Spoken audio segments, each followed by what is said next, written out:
Fantastic. Here we go. 2024, you guys. And maybe you're listening at a different time and it's not 2024. But here's where we're at. We are going to chat about the difference between goals and a one-word focus and why you may want to do one or the other, especially as you approach a new year. And I want to kickstart this off by, assuring that it doesn't have to be a new year for you to make new goals, right? It could be a new season of your life. You could have just gone through a big transition. Maybe you just found some sort of internal motivation that has lit you up to start assessing what you have currently and where you want to go. So whether it's the end of a year, the end of a month, the end of the season, this is the perfect conversation. And I do want to discuss the difference between the one word and the goal setting. And it's funny, you guys, because traditionally, when I have taught, when I've spoke, it's been all about, the very traditional goal setting ideology of making sure that you have SMART goals, right? You guys have all heard of your SMART goals, having them specific and measurable and all of these different things. And really driving people through accomplishing those things. Now, with time, I have seen so many people who are so focused on setting the SMART goal that they're not actually focused on what they truly want, where they want to go, and they get lost on their journey, right? In their journey, because they're not processing the full extent of what they're doing.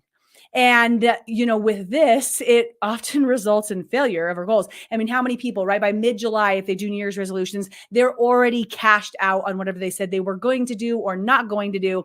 And now, right, they feel like a failure. And then eventually you know what, I'm not going to do goals. I'm not going to do resolutions. I always end up failing anyways. And this is when I really think that people understanding the power of a one word can come in. So let's go traditional. And then let's go one word, right? No, you know what? Forget that. Let's go one word, then let's go traditional. Like we do things the way we want to do here. Okay. So what is the one word? I'm assuming that about, 50%, I like to make up stats, you guys, maybe 50% of you guys have heard the one word. Maybe it's 24%. Okay. I actually don't have any idea. Maybe you have, maybe you haven't, but people have been, coming around this book by Jon Gordon. Is that even the right author? Oh my gosh. Fact check, whatever. We'll go ahead and fix that later. I'll go ahead and recognize the right human. But he wrote this book called The One Word. And I'm sure a lot of humans were already doing this practice, but this just gives you some meat and potatoes behind the idea, but I can give it to you really quickly here. Okay. One word is when you take some time, you reflect upon where you're at in your life. This is essential for anything that you're going to do if you want to move forward, y'all, right? You've got to see where you're at and really spend some time internalizing where you want to go. And actually, we could just do an entire conversation about that, because here's the deal. How many people are just like, oh, okay, it's the New Year's. I probably need to lose 10 pounds and I'm going to read 3 books a month and I'm going to start eating more spinach or what, right? They're like, these are the things that I'm going to do because that's just what people do at this time of the year. That's not internalizing where your life is at and where you want to go. One of the most special things about the one word to me is because it's pushing you to really reflect upon the entire theme of your year and the theme of what you want to step into, because you can't just grab a theme from a hat. I guess you could. You pull it out and you're like, oh, this year's theme is belief. This year's theme is trust. Like, what am I believing in? What am I trusting in? Is that the right time? Is that the right word for me? So let's not pull it out of a hat, you guys. Let's pull it from somewhere deeper, from within. So it starts off by spending some time internalizing what you have right now, where your happiness is right now, and where your heart is led and driven to have some growth, to make some adjustments, to maybe take some risks and even get uncomfortable so that you can move through and have some new experiences. And you can often, like when you go back and review your last year, you can think of when you had the most times of unease, the most challenges, right? Things that seemed like, man, that was frustrating. And maybe it's patience.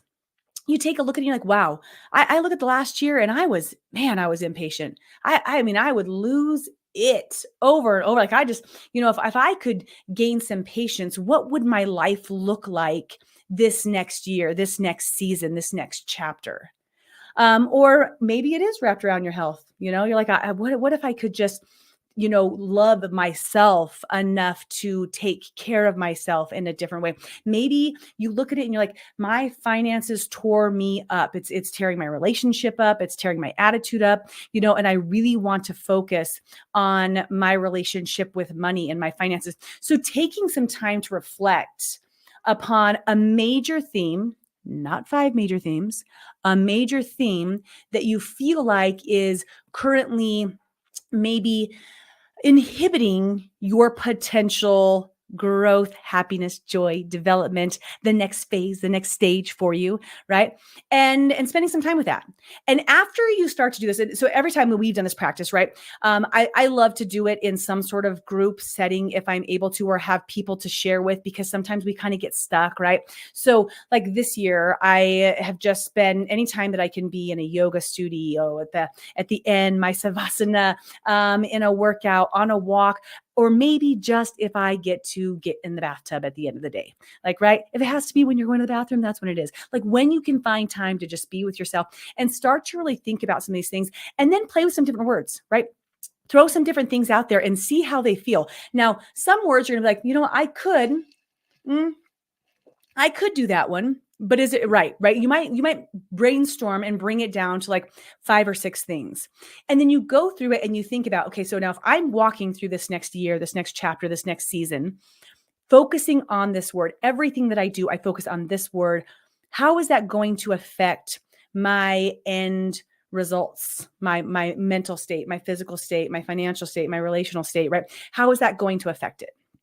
And let me just give you an example, right? So I've had quite a few one words, and I don't go by the calendar year. Sometimes it's like July, and I'm like, you know what? I need a new word. That one's not sitting with me anymore, or I feel like I conquered, crushed. I'm doing that one, right? So I've had a lot of them. One of my first ones that I remember was the word flow. I had just had a baby. I was 40 years old, 40, 39, 40. I was 40 years old. My bigs were 14 and 16, 13 and 15. And I was I was in business, baby. Like, right. I was operating multiple businesses. I was working with people on their health and their fitness and their mindset. And I had different programs popping up. And then all of a sudden I was having a baby, and I wanted to try to figure out how to do it all. I wanted to figure out how to do things a little bit differently in this chapter, because when my bigs were little, there was a stage of grind where I felt like I missed out on some things, and I'm not regretful of my decisions, right? There was a purpose for what I did then, but I wanted to try to put myself in a space of finding more presence, but also not lose my passion for the internal career, woman, and drive that I have. So I chose the word flow. And we were with this group of women actually that we were coaching, and we were all, going over, kind of trying to think of what it was. And I was like, I just need to take a break. So I left, I walked down the street, happened to be at my neighbor's house.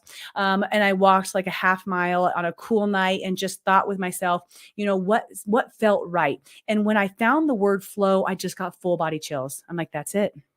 Right. That's it. And what happened next is I started to walk into life, right? And sometimes you don't know how your word's going to hit you. This is really cool. I started to walk into life. This was in January 2020, and looking for my flow of being a mother and a businesswoman and having more grace and trying to discover more patience and presence where I was at, instead of like, when you're with your kids and you want to be at work, and when you're at work, you want to be with your kids, like that, like tug of war. I was looking to remove that from my being. And it was really supportive. It was. What would happen is I'd be in a space and be like, okay, Cal, you're playing right now. We're in playtime. So check your mind over here. We're going to flow into playtime. We're going to be here. And when this is up at this time, I'm going to start work time. And it helped me feel like I could find that balance, which I hadn't had before. Little did any of us know, the world was going to shut down in 3 months. Talk about the need for flow. right? Talk about the need for flexibility and getting to allow when I feel the word flow, you guys, what I always do is I picture like myself like floating down a river, right? Where I'm going to be like moved left or right, and there might be some bumps and bruises, but I'm not struggling swimming upstream trying to make everything happen. That's my flow. That's what it really feels like for me. So in 2020, when all of this occurred, just being like, okay, here we go. We're going to flow through this entire 2020 experience. And I had no idea how supportive it was going to be. And if you read the book One Word, you're going to see time and time examples like this where they didn't know how much they would actually need that word. Right. I had the word example, or another example would be the word structure one year. I'm really trying to, because I had the flow, I wanted to start to structure all of my different business pieces, which I had many of the women in my programs be like, Cal, you made some progress this year. Like you should see how you're organized now compared to before, where I'm a little bit like spazzy and crazy. Right. But they congratulated me on utilizing that word to create structure. So every single time I would walk into a situation, a business meeting, looking at my programs, I was like, how can I create more bones, more structure so that I can provide myself more time on the other side? I had support at another time where I really was looking for, the support in my business areas and all the different things. And lo and behold, you guys just had this realization while I'm talking to y'all, because this is what happens. The year that I chose the word support, the reason why I chose it, oh, wow. The reason why I chose it is because I was like, now we had the structure of the business, right? I was looking for growth, but I needed to branch out because we can only do so much on our own in life at all. You can only do so much of your own, your own growth, your own building. You can only go, there's a cap on your own. You need to have support. So I spent this time focusing on my business support. Little did I know, next thing, right? 6 months after I chose that word, my baby, as you guys might have heard in different stories here, right? My baby, my 18-month-old, was diagnosed with a very rare cancer and an additional rare disease that threw me into a space of needing support and learning to receive unlike I could have ever imagined. Because I can't believe that was a word. Like just having that come to my mind right now, I'm like, wow. And it's because I was stopped in my tracks. I didn't know which way was forward, backwards, up, or down. Upon his diagnosis, I was just like, I was zombie walking life for more than 6 months. And during that time, my work halted. Right. I thought I was going to be going back to work. It's been a year and a half and I'm just starting to figure things out and not really that well yet. Right. My life halted. And all of a sudden it was like, how are we going to supply for our family? I am now a full-time caregiver. Talk about asking for support. Right. And those are some great examples to show you that when you choose a word and you allow yourself to come back to it, you're going to see how you can get to the other side of things, whether that's, growth or survival, by hanging on to that. This is one of the reasons why I feel like one word, the practice is so, I don't want to say important, but supportive, right? You don't have to do it. But what would it be like if you did decide that this year you were looking for more communication? That was your word, communication. And you chose to communicate more clearly with your friends, your children, your spouse, in order to have less misunderstandings and more, joy instead of frustration. What would that look like if you approached your daily activities like, okay, I need to focus on my communication right now? And that's just an example. So now that we've talked about some examples and we've talked about, diving in deep to internalize what that word would be, here's the next piece of it. Like with anything, right? You choose to do something, and if it's not in front of your face, you're probably going to forget about it. So the next practice with the one word is having it in front of you so you remember it. Right? Having it before your eyes so that when you are in this like downward spiral of saying, well, forget that. I don't need support from them. I don't need this. I don't want to take handouts. My life is a disaster, but I'm going to do this on my own. Gosh damn it. Because I want to sit in my own little corner and I want to wallow. Nope. Your word support. Pick yourself up, go out and ask, go humble yourself and tell people you need help right now. That's your word this year. You get it together, right? So having the word in front of you is going to allow you to come back to it on a regular basis. Here's some different ways you can do this, right? We've always made jewelry super fun. Like we would actually like stamp jewelry. So like you look at your bracelet and it's got your one word on it and regularly come back to it every single day. There's a lot of places where you can just buy your one word jewelry now. You can customize it, which is super sweet. You could have a notebook where you literally just draw your journal, right? Your one word on the front of it. You could customize a notebook. You could, grab some stickies, right? Just some labels, put the word on the label and then slap the labels on the fridge, on your computer, in your car, on your little mirror in the car, on your phone, like wherever. So you see it on a regular basis, or you could just have stickers made. We have so many opportunities now, right?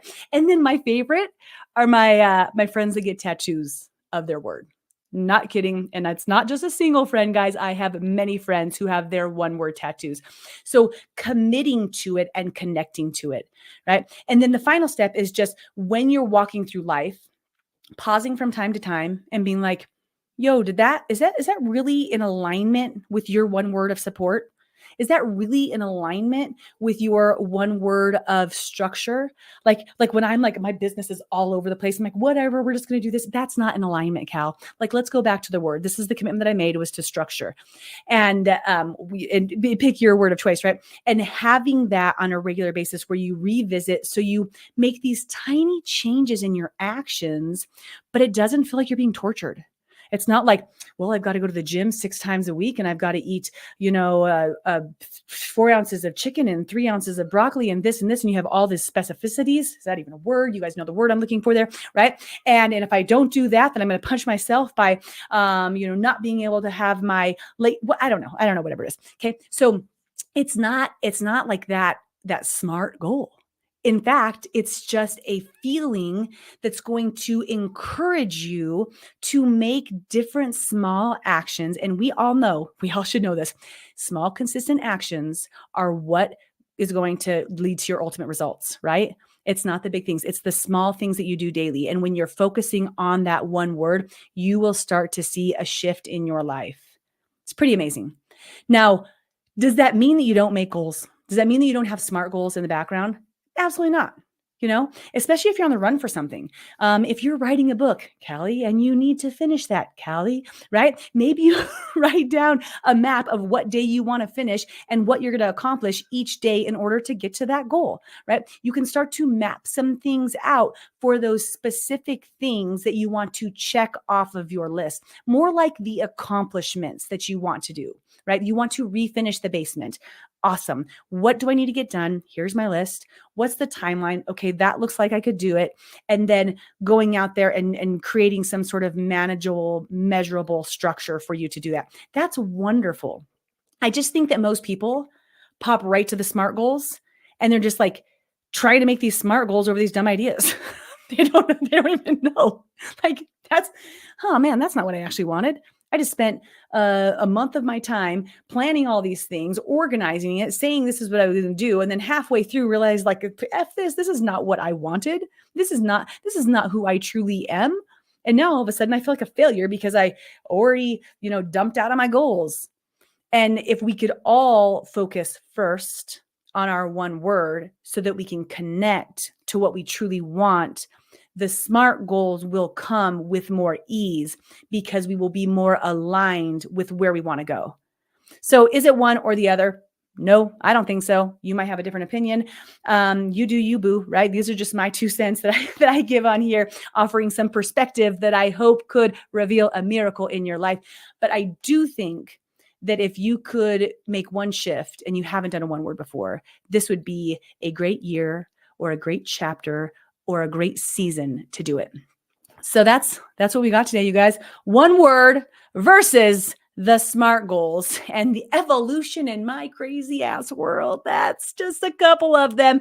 Okay. I am wishing you the best of whatever new beginning you have coming. If you're listening to this, perhaps you just had this shared to you, or you're sharing it to someone and you're in the middle of a season that you're battling and you just need a word that's going to support you to survive. Could just be survival, strength, courage, trust, belief, faith. And that's the season that you're in right now. And I just want to send light and love to you, no matter what you're starting, no matter what you're finishing, no matter where you're going, so that you can bring yourself to find joy amidst the dark and the light. Guys, remember, perspective reveals miracles. Callie Carroll, and we will talk at you later.